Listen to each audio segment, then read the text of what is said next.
Memasuki pertengahan tahun 2026, atmosfer dunia bulu tangkis seolah sempat melupakan sosok pria asal Cimahi ini karena peringkat dunianya yang sempat merosot tajam ke angka 46 akibat badai cedera panjang. Bayangkan saja, seorang pemain yang dulu menghuni singgasana elit dunia, tiba-tiba harus merangkak dari babak kualifikasi dan dipandang sebelah mata oleh publik yang lebih memuja bintang-bintang muda baru. Namun disinilah letak dramanya. Ginting tidak membalas keraguan itu dengan kata-kata di media sosial, melainkan dengan tetesan keringat yang jauh lebih sunyi di pelatnas. Ia menerima kenyataan pahit bahwa tubuhnya tak lagi semuda dulu, namun ia juga sadar bahwa pengalaman adalah senjata yang tidak bisa dibeli dengan kecepatan semata. Secara analitis, penurunan performa Ginting di awal 2026 sebenarnya adalah akumulasi dari cedera pinggang dan bahu yang kambuhan sejak Indonesia Masters Januari lalu. Kritikus mulai berbisik bahwa era Ginting style yang mengandalkan deceptive shot dan kecepatan kilat telah habis dimakan usia serta kelelahan mental setelah bertahun-tahun menjadi tumpuan tunggal putra. Namun jika kita bedah lebih dalam, justru di masa sulit inilah Ginting melakukan evolusi permainan yang lebih efisien dan taktis, tidak lagi sekadar mengandalkan fisik. Ia mulai bermain lebih sabar, memancing lawan masuk ke dalam jebakan akurasi netnya, sebuah transformasi dari si pelari cepat menjadi sang ahli strategi yang sangat mematikan. Menariknya ada satu faktor emosional yang menjadi bahan bakar utama kebangkitannya, peran barunya sebagai seorang suami dari Mitzi Abigail dan seorang ayah.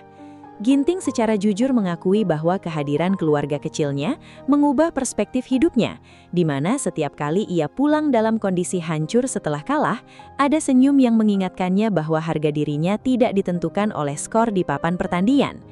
Kebijaksanaan ini justru membuatnya bermain lebih lepas tanpa beban berat seperti tahun-tahun sebelumnya, karena ia tak lagi mengejar pengakuan dunia, melainkan ingin menjadi pahlawan bagi anak di rumahnya.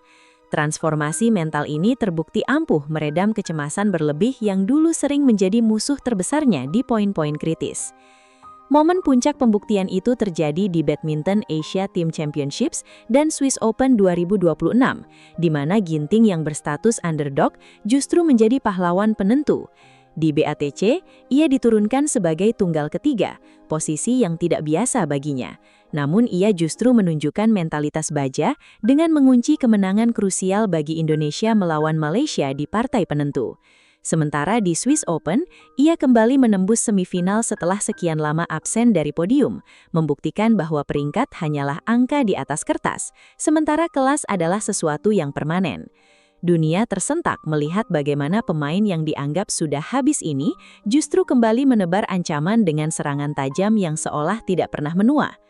Kini, menjelang Piala Thomas 2026, Ginting berdiri dengan peran baru sebagai mentor sekaligus senjata rahasia di urutan keempat tunggal putra, sebuah posisi yang sangat strategis dan penuh tekanan.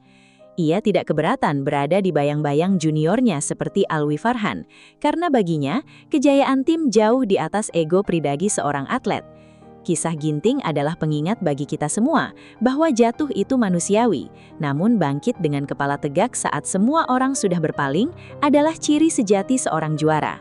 Perjalanannya mengajarkan bahwa kesabaran dalam proses dan ketenangan dalam menghadapi badai adalah kunci untuk meraih kembali mahkota yang sempat hilang.